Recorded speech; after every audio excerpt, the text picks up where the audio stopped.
Hello and namaste. Welcome to my channel Travel with Santosh. So आज म काठमाडौँ नजिक रहेको विष्णुद्वार भन्ने ठाउँमा जाँदैछु. सो विष्णुद्वार भनेको चाहिँ काठमाडौँमा रहेको one of the major river Vishnumati रिभरको सोर्स अथवा ओरिजिन हो. सो विष्णुमती रिभर चाहिँ one of the major river after Bagmati river भनेर चिनिन्छ काठमाडौँमा चाहिँ. सो यसको लागि चाहिँ एज युजुअल म चाहिँ यो माछापोखरी चोक भन्ने ठाउँबाट सुरु गरेको छु. सो म चाहिँ माछापोखरी चोकबाट यो महाराजगञ्ज भन्ने चोकमा पुगेर बुढा नीलकण्ठतिर जाने प्लानमा छु. सो तपाईहरू चाहिँ काठमाडौँको कुनै पनि ठाउँमा हुनुहुन्छ भने द फर्स्ट थिङ इज तपाईहरू यो महाराजगञ्ज भन्ने चोकमा चाहिँ आइपुग्नु पर्ने हुन्छ.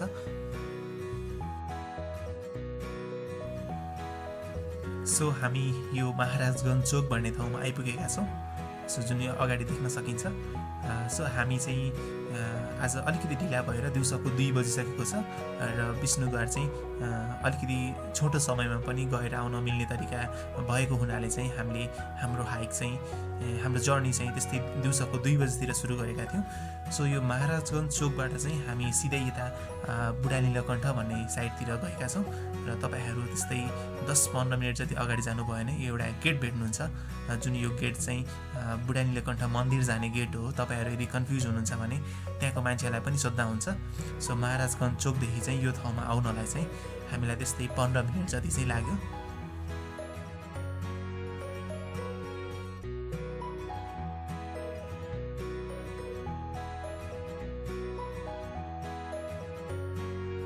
सो तपाईहरू बुढा नीलकण्ठको मन्दिरदेखि चाहिँ सिधै अगाडि यो शिवपुरी राष्ट्रिय निकुञ्जको मेन गेटमा आउनुपर्ने हुन्छ. यदि तपाईहरू यो शिवपुरी राष्ट्रिय निकुञ्जको मेन गेटमा आइपुग्नको लागि चाहिँ तपाईहरू कन्फ्युजन हुनुहुन्छ भने त्यहाँको मान्छेहरूलाई लोकल मान्छेहरूलाई सोद्धा पनि हुन्छ जुन त्यो बुढा नीलकण्ठ मन्दिरबाट. सो तपाईहरू त्यो मन्दिरदेखि त्यस्तै 10 मिनटको यात्रापछि चाहिँ हामीले यस्तो ठाउँ भेट्छौँ जुनमा अगाडि देख्न सकिन्छ.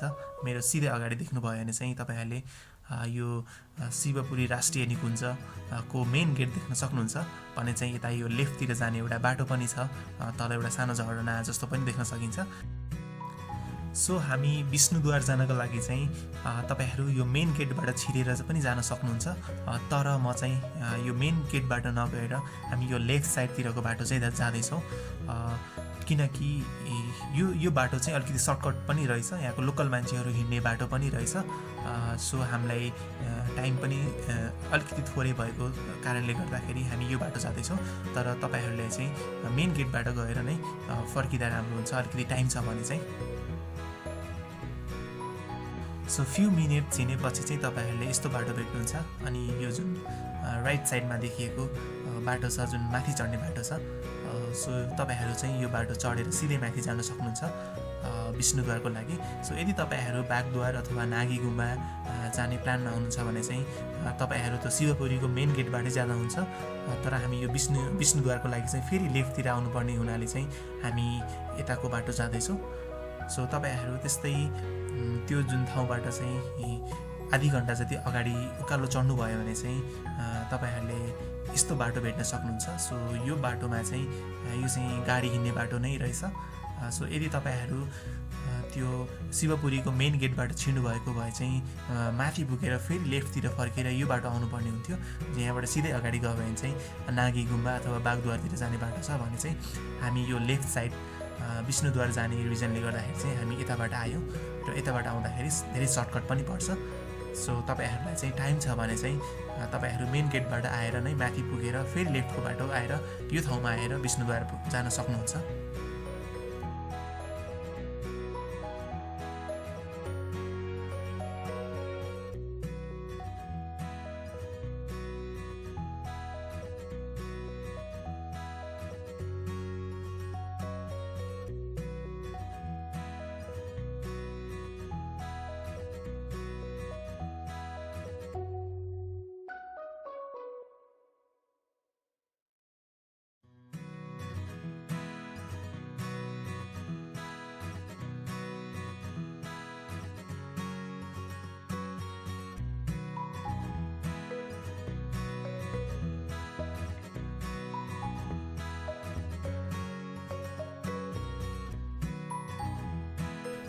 सो हामीले यो बाटोमा चाहिँ काठमाडौँको भ्यू पनि मजाले अब्जर्भ गर्न सक्दो रहेछौँ।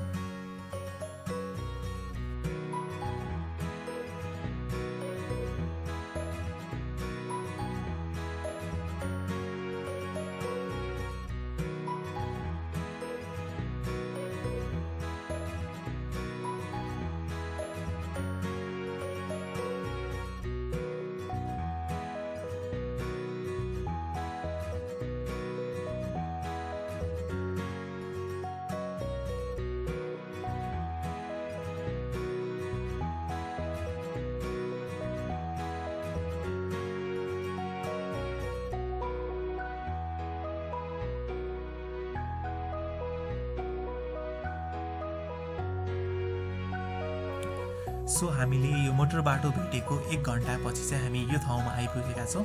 सो अगाडि जुन यो गाडी पनि देख्न सकिन्छ, सायद विष्णुद्वार यति नजिक हुनसक्छ। हामीले पानीको साउन्ड पनि, झरनाको साउन्ड पनि सुनिरहेको छौँ। सो मैले सुनेअनुसार चाहिँ यो मेन रोडदेखि चाहिँ हामी 10 मिनट मात्र माथि गयो भने विष्णुद्वार पुग्न सकिन्छ।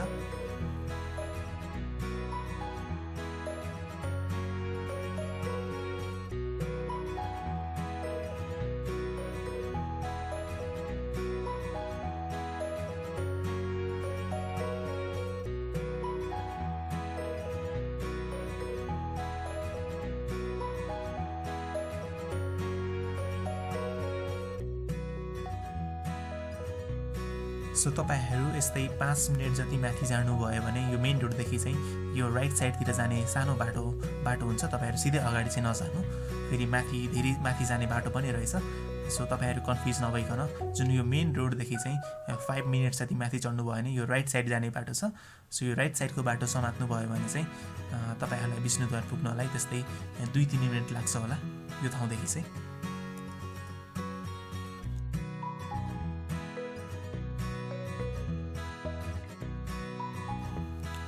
सो फाइनली हामी विष्णुद्वार भन्ने ठाउँमा आइपुगेका छौँ। So this is the origin of Vishnumati river. यहाँ चाहिँ अलिकति बेलुकाको समय भएको हुनाले पनि अलिकति अँध्यारो भइसकेको छ। यो सनलाइट डाइरेक्टली आउन नपाएको रिजनले गर्दाखेरि पनि अलिकति अँध्यारो भएको छ र यति बेला बेलुकाको त्यस्तै 4 बजिसकेको थियो।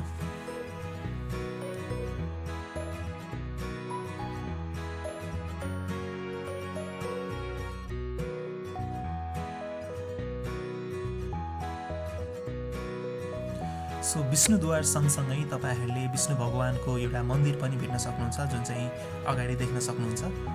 सो यो ठाउँमा चाहिँ तपाईहरूले भ्यू मात्र नहेरेर विष्णु भगवानलाई पूजा पनि गरेर जान सक्नुहुन्छ। सो यो ठाउँ चाहिँ हामी हिन्दू र बौद्धिस्टहरूको चाहिँ एउटा पवित्र ठाउँ भनेर पनि चिनिँदो रहेछ।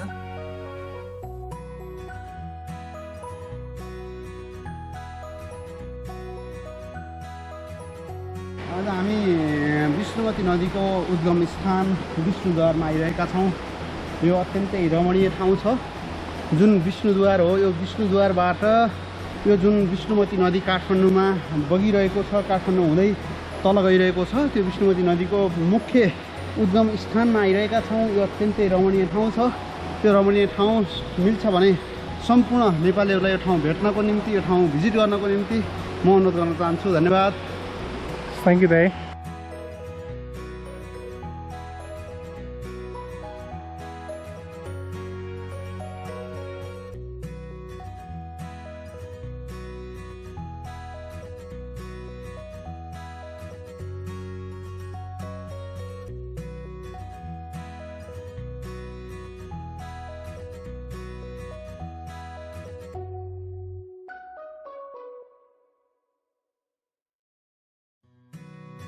So this is the end of the video blog. Thank you for watching this video. So if you have any questions or queries regarding this hike, then you can just put those questions in the comment section below. I'll try to answer them. So thank you once again for watching this video.